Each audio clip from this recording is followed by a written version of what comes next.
Today on the episode, we are going to be talking about ways that we can redefine what success looks like in our professional careers, in our day-to-day. I hope it's going to open your mind to what career success can actually mean. So stay tuned.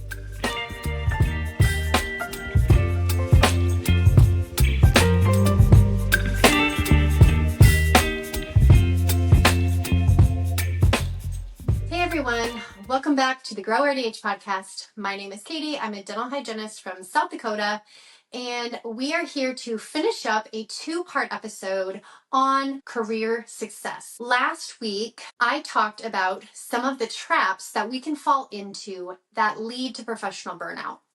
These are simple things during the day. When it happens over time, it really builds up and bogs us down professionally.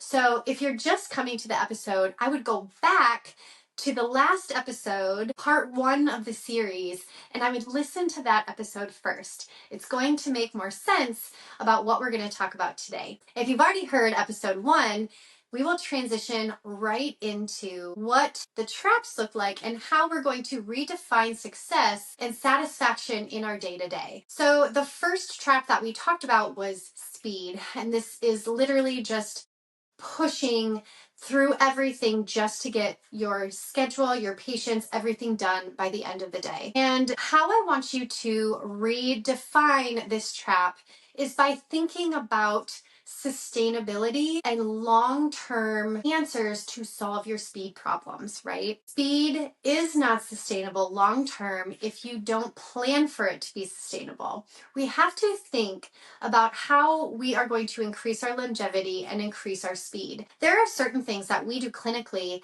that are sustainable and do increase our speed. This means getting very proficient with your ultrasonic scaler or your piezo or whatever power instrument that you are comfortable with using. This is sustainable as well because it's going to save your wrist from years and years and years of instrumenting. You are saving your wrist and your ergonomics from getting carpal tunnel. So the powered instrument is the perfect answer to sustainability and speed if you can get proficient with it. There are many articles, there's a ton of research out there that shows the ultrasonic and the powered machines do so much better at biofilm removal, biofilm disruption, and calculus removal as well if we're going there. But in terms of comparison, we want the biofilm disruption. That is what we're really looking for. So choices like using powered instruments more frequently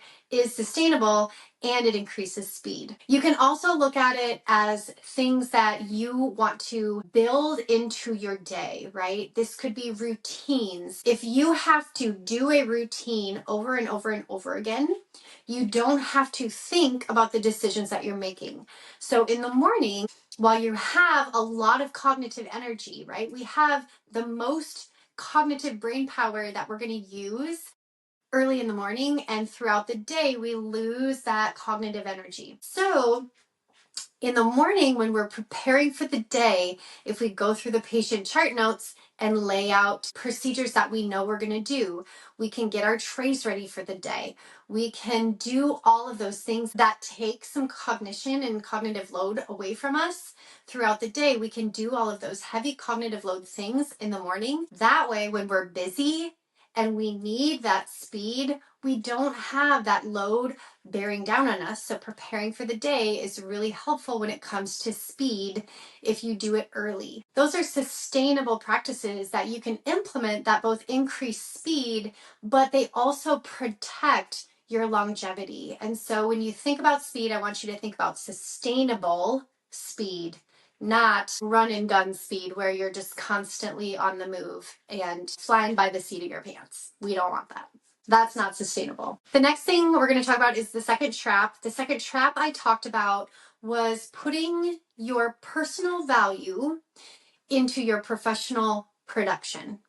When we run so heavily on numbers and production goals and all of this just for a bottom line, what happens is that we start to see ourselves as numbers, and this invalidates our humanity, right? That sounds really woo-woo, but truthfully, when you're talking about yourself like that long term, you start to view yourself as a value, as a number. You're just a number that can be replaced by someone who can produce more than you.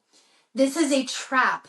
And over time, you're going to start to dehumanize yourself in the workplace. I want you to obviously produce as much as you need to survive on the income that you need. So I want to say that carefully and say, understand the production goals. I understand relying on the income that you make based on your production. So I don't want to minimize that. What I want to say is that to avoid becoming a number, to avoid you dehumanizing yourself and your worth in the workplace, I want you to start, especially daily. If you have a daily production goal, I want you to start making a goal for connection. Make a goal for connection for your patients. And this connection can be something super silly. It can also be connection with your coworkers as well. So it doesn't have to be a patient if you're not real close or chummy with your patients. Make it about your coworkers. But what I want you to do, or just try, is to set a goal for connection. That could be learning something unique about every single patient that you see in a day. Maybe it's 8 patients. Maybe your goal is, I'm going to learn something new about every single one of my patients that I can write in the chart. And you can even put this in your note, like connection goal or something, just as a reminder to make connection. And I think what that will do is it will put a little bit more humanity back in your day-to-day. You're not going to feel like a number. You're going to feel like, I made a connection with someone, and that connection strengthened our bond as provider and patient. And I think that it will make you happier. I think that you will feel like that is a goal you can look forward to, right? Yes, we want to make production goals so we can make income, but this connection goal is going to be something that's going to put a little more humanity in your day-to-day and reduce the chances of burnout. We need human connection. We need to feel like we're in relationship with others. And so if we can find that in our day-to-day, we will have more satisfaction in the workplace. The next trap that we talked about last week was patient outcomes. We talked about wanting to have control or wanting to have success in patient outcomes and how frustrating it can be as a provider when we might consistently be seeing some failures, right? Maybe we have some perio that's not responding. Maybe we have perio maintenance patients that are coming out of remission. They're going back into disease process. That can be frustrating. It can lead to career frustration, thus no career satisfaction. And so my recommendation for this trap is that I want you to, instead of patient outcomes, I want you to put it in as patient trust, right? I want you to look at your patient interactions and your patient outcomes as, how have I built trust with them? This could be something where, this could be a very small change. It could be when you're using motivational interviewing, which hopefully you are. If you need any videos on motivational interviewing, I have a ton, highly recommend. But if you're using your motivational interviewing correctly and you are consistently maybe running into a roadblock, getting above and over the roadblock of trust is typically the problem. It's not the patient outcome, because the patient outcome relies on the patient change, not the you change. So if you can build trust and get over the roadblocks of ambivalence, that is going to improve your patient outcomes on the back end, right? You're going to see the results on the back end by working on it on the front end with trust. One of the simplest ways we can measure trust is, 1, do they keep coming back? And are they asking for you? And 2, are they open to asking you questions? And if they're not open to asking you questions, how can you get there? Maybe you open the floor to them. Maybe ask, what questions do you have for me? If they don't have any that appointment, Ask again the next appointment and document that. Having them open up to you by asking questions is one of the first signs that they're really starting to value your opinion and they're starting to trust you. So, are they asking you questions, or how do you get them to start asking you questions? That's where we want to go. And that's how we can find satisfaction and find patient trust in our connections with them. The fourth trap we talked about was comparison in the workplace with your colleagues. And I gave some examples like maybe your scrubs are fancier, or you are the top producer every single week, or you're not. A lot of the times we get into this zone of comparison, and it's basically like not staying in your lane, right? We want you to stay in your lane, and we don't want you to look over to the 2 lanes down where somebody might seemingly be ahead of you, because we don't know everybody's circumstances and we don't know where their weaknesses are or where they fall short. So this trap of comparison of other colleagues can really bog us down and make us feel inferior. Some of the things that we can do to stay in our own lane is the last recommendation I gave you, and that is building trust with patients and documenting that and watching that. It's also from the second trap that I gave you recommendations about how you're documenting connection, how you're making connection with your patients.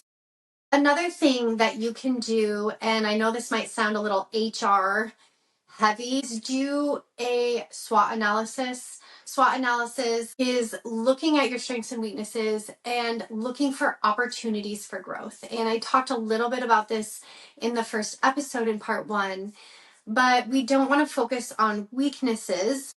We want to focus on opportunities for growth and where we can professionally shine. We want to focus on our strengths because we know there are strengths, right? Why work on our weakness? And I'm not saying we never want to work on our weaknesses, but why work or focus our energy into areas where we know we don't excel and we don't thrive? I want you to take a real hard look at where your strengths lie, because that's where you're going to find satisfaction. That's where things are going to feel easy. Things are going to feel natural. So if you are naturally a good communicator, patient education is going to be maybe where you want to focus your time. If you are naturally really sciencey and want to get into the research and not so much the patient connection, maybe you do data analysis and quality improvement for your office.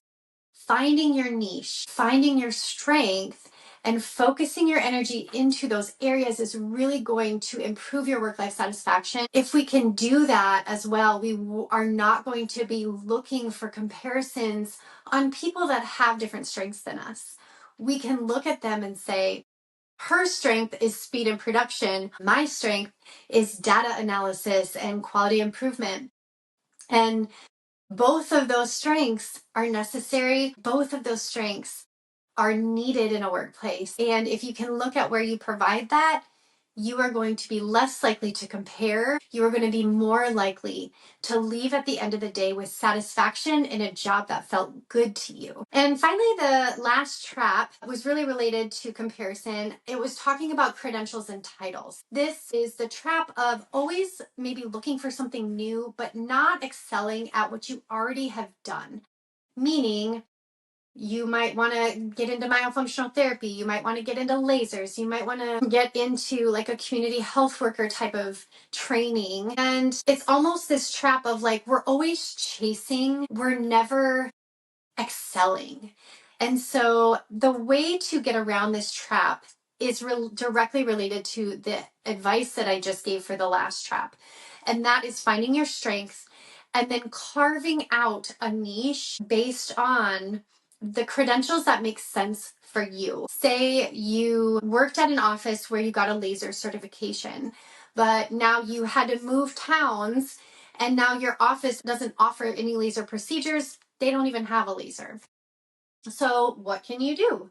Maybe you can start working with a laser company and doing education for them or doing laser trainings for them. Maybe you can find a new office if that is something you're passionate about. So with the last trap, it's not necessarily that all credentials are bad or we don't want you to get credentials. It's that when you choose your credentials, you want direction. You want a plan of how you're going to use those credentials. Otherwise, it will start to feel like you're just chasing the next best thing. You're chasing the new shiny technology or the new shiny tools or the new shiny job. We don't want to chase. We want to obtain and practice, right? We're practitioners. That's why we call us practitioners, because we practice dentistry, we practice dental hygiene, and we learn over time what works and what doesn't. So we don't want to always be chasing. We want to be practicing and developing our skill based on our strengths, based on the credentials that make sense in the offices that we're in. And these small focused areas are what's going to give us satisfaction. That's going to give us a feeling of accomplishment and a feeling of ownership over your profession, over your chosen office, your chosen role in that office. Maybe you are the OSHA infection control person and you take that on. And if that's something that fills you with success, something that fills you with satisfaction, that's the role that you should play. And that's it, guys. That is the end of the second episode. That's the end of part 2, redefining success. And I believe that if you start doing these things, you are going to feel a lot more career satisfaction, and you're going to be less likely to start feeling that burnout. So I hope this helped. If you value this content, please like, share, subscribe. As a reminder, my 2026 and Undated planners are now available for sale. They are back for another year, and they're available at my Etsy shop. Link in the description below. I will see you guys next Friday. Bye.